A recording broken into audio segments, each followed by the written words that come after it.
Olá pessoal, tudo bem com vocês? Dando continuidade então ao nosso propósito de leitura da Bíblia, hoje no capítulo 25 e 26 do livro de Mateus. No capítulo 25 ele vai narrar então aqui uma parábola sobre as 10 virgens. E algo interessante que eu queria aprender com você nessa parábola, não perdendo de vista, né, que ele está falando isso sobre a sua vinda, sobre a sua volta, sobre o seu retorno, ou seja, sobre se preparar para que quando o noivo vier, né, estejamos prontos. Mas eu queria tirar uma lição prática de tudo isso que tem a ver com se preparar ou não deixar para se preparar em cima da hora, né? 5 dessas virgens deixaram para se preparar em cima da hora e tiveram problemas, né? E é muito comum na nossa vida nós sonharmos, desejarmos certas coisas, um jovem que quer ser médico, uma pessoa que quer ser professor. E eu tenho percebido às vezes que as pessoas têm deixado para se preparar em cima da hora. Eu tenho percebido que os adolescentes deixam para limpar às vezes a casa que o pai falou para ele limpar 5 minutos antes do pai voltar. E isso não é um sinal de prudência, isso é um sinal de tolice. Então que de alguma maneira nós possamos ser prudentes, que é alguém que se prepara para as coisas que estão por acontecer ainda. Alguém que não é pego de surpresa, mas que tem uma vida se preparando e isso vai tornar as coisas mais fáceis, as coisas mais gostosas de se fazer, de se viver, né? E menos estressantes, né? Que nós possamos ser pessoas prudentes, que não deixa para se preparar na última hora, no último momento. Capítulo 25, do verso 14, ele vai falar sobre a parábola dos talentos. Eu queria pensar com vocês um pouquinho sobre isso, né? Que ainda tem a ver com tudo que Jesus está falando em Mateus capítulo 24, sobre a sua vinda. E ele vai falar aqui sobre um senhor que tinha servos. Algo interessante a se notar é que ele está falando dos servos, então ele não está falando de nenhum desconhecido. Eram servos que tinham o senhor, que conheciam esse senhor, que viviam com esse senhor, né, que tinham, de certa forma, um relacionamento com o seu senhor. Ele vai falar que esse senhor, ele entrega a eles talentos, né? E qual que foi o critério para ele entregar os talentos? De acordo com a capacidade deles. Para um deu 5, para outro deu 2 e para outro deu 1. Né? Isso é interessante notar, né? Que as pessoas não têm as mesmas habilidades, aptidões. Existem pessoas que conseguem mais, existem pessoas que conseguem menos. Mas Deus deu a cada um conforme a sua capacidade. Então, a primeira coisa nós temos que aprender. Nós temos dons e talentos que Deus nos deu. Né? Uns têm mais, outros têm menos, mas todos temos. Outra coisa interessante é a cabeça de cada um, como cada um pensava. Quando esse que recebe 5, esse que recebe 2, eles recebem seus talentos, na hora, imediatamente, diz o texto que eles saíram então trabalhar, negociar, para multiplicar os seus talentos. E o outro, de certa forma, ele vai esconder o seu talento. O que isso expressa? Expressa esses dois que saíram trabalhar e negociar, eles tinham uma convicção dentro do seu coração: o meu Senhor vai voltar e quando ele voltar eu quero estar pronto. Né? Já o outro, ele esconde e de alguma maneira vai vivendo a sua vida. Né? Ele tinha um Senhor, né? Mas de certa forma não viveu para esse Senhor, ele viveu talvez para si, talvez para outras coisas, né? Isso é algo que chama muito a minha atenção, né? Para quem nós vamos viver? Para que Senhor nós vamos viver? Será que eu vou passar a minha vida aqui cuidando das minhas coisas e desprezar aquilo que Deus colocou nas minhas mãos para fazer e para realizar? Outra coisa esse texto vai deixar algo claro: haverá prestação de contas. Esse Senhor voltou e aí então esses que haviam multiplicado seus talentos se achegam a ele com poucas palavras. Eles não chegam com um discurso, eles chegam: olha, está aqui, o Senhor me deu tanto e eu multipliquei. E esse Senhor chama eles de servo bom e fiel, né? Ou eles receberam recompensa do seu Senhor. Mas o outro, ele chega sem resultado, sem fruto daquilo que havia feito, mas com um belo discurso: Senhor, eu sabia que você ia semear onde não plantou. E ele chega com um discurso lindo, mas sem resultado algum, né?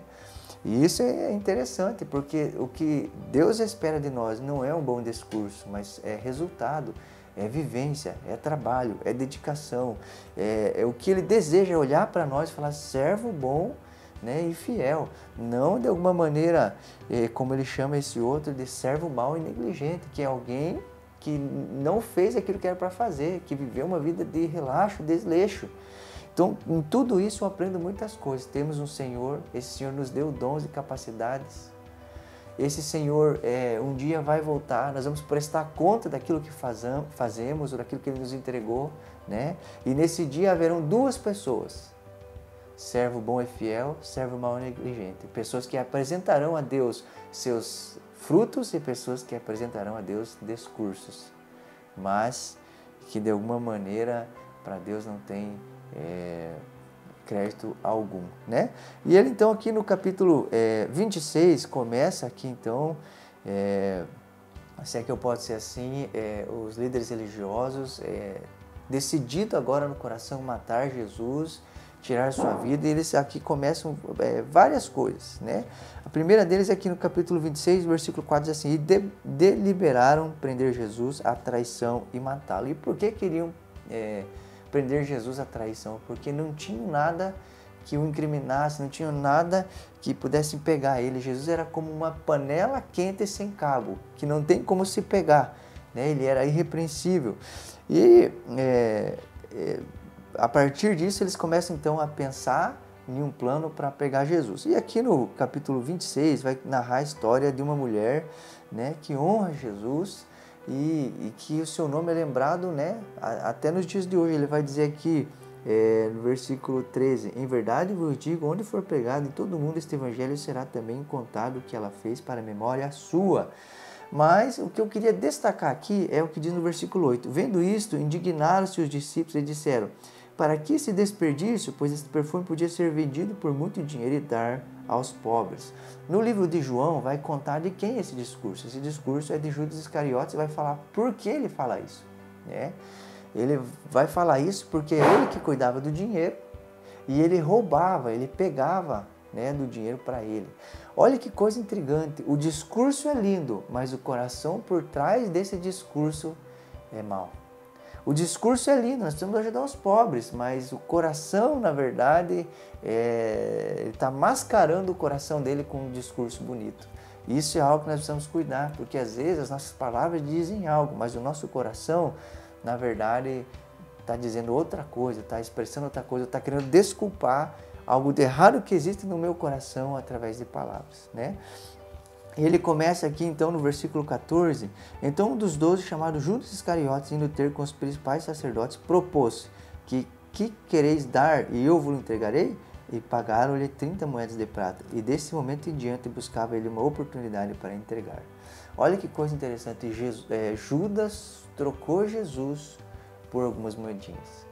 Judas trocou algo valioso por algo tão banal e pequeno, né? E às vezes nós trocamos coisas com valores inestimáveis por coisas tão banais e pequenas. Tantas pessoas trocam Jesus por às vezes prazeres, tantas pessoas trocam sua família por às vezes, né, coisas ilícitas e erradas. Que nós possamos entender que existem coisas importantes, nossa família e tantas outras coisas, e acima de tudo Jesus Cristo, que a gente não venha trocar essas coisas por coisas que aparentemente têm valor, mas que são tão pequenas diante daquilo que a gente tem ou está comparando, né, ou pode perder.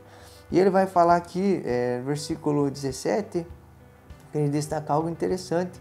Os discípulos chegam para Jesus e falam: Jesus, onde o Senhor quer que a gente prepare os preparativos para comer a Páscoa? E ele no versículo 19 diz assim: e eles fizeram como Jesus lhes ordenara e prepararam a Páscoa. Olha que interessante, os discípulos chegaram até Jesus dizendo: Jesus, onde o Senhor quer que a gente prepare isso? E eles fizeram como Jesus falou para eles fazerem, né? Hoje em dia nós precisamos ser discípulos assim, que chegam até Jesus perguntando o que Ele quer que faça, onde Ele quer que faça, né? E a gente venha fazer o que Ele nos disse. Mas é muito comum nós fazermos do nosso jeito e querer que Jesus aprove as coisas que nós estamos fazendo, né? Aqui no versículo 31, né, no capítulo 26, começa então Jesus falando de maneira mais nítida sobre a sua morte, e ele começa a falar aqui que os discípulos o deixariam. E aí, novamente, nós encontramos outro discurso, né? A gente vai perceber que nesses capítulos existem vários discursos. O discurso daquele servo que era mau e negligente, que deu um discurso lindo, mas não apresentou fruto algum. Você vai ver o discurso de Judas, que era um discurso lindo, mas com o coração totalmente errado. E você vai ver o discurso de Pedro, que era um discurso totalmente confiando nas suas forças ou no seu amor por Jesus. Ele diz, ainda que me seja necessário morrer contigo, de nenhum modo te negarei. E todos os discípulos disseram o mesmo. Olha que interessante, eles disseram algo, mas a grande verdade é que no versículo aqui 69 vai falar então sobre que Pedro nega Jesus. E ele chora amargamente, e ele primeiro ele diz que não conhece, depois ele jura que não conhece, e depois ele começa a praguejar. E aí então o galo canta, como diz o texto, ele chora amargamente, porque se lembrou daquilo que Jesus havia dito. E o que eu aprendo com essa questão de Pedro? Pedro confiava no seu amor por Jesus, e de alguma maneira caiu, tropeçou, no momento que precisou ele negou. Mas que eu e você venhamos a confiar no amor de Jesus por nós. Porque as nossas forças são pequenas, nós podemos dizer algo e às vezes no momento de pressão fazer totalmente diferente. Mas confie sempre no amor de Jesus por você, por mim, que com certeza o amor dele por nós não falha. O nosso amor por ele pode falhar, mas o amor dele por nós jamais vai falhar.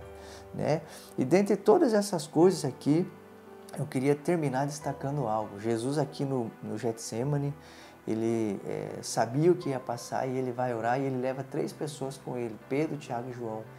As pessoas mais íntimas dele, ele leva para estar com ele num dos momentos mais difíceis da vida dele. Eu e você precisamos ter pessoas perto de nós nos momentos difíceis. Se Jesus tinha, quanto mais eu e você. E a outra coisa esse era o momento de decisão para Jesus, momento de escolha, fazer a sua vontade ou a vontade do Pai. E constantemente nós estamos nesse lugar de escolha, fazer a nossa vontade ou fazer aquilo que Deus quer. Assim como Jesus, que eu e você possamos escolher aquilo que Deus quer, mesmo que às vezes vá contrário àquilo que nós queremos e desejamos. Que Deus te abençoe e continue falando ao seu coração.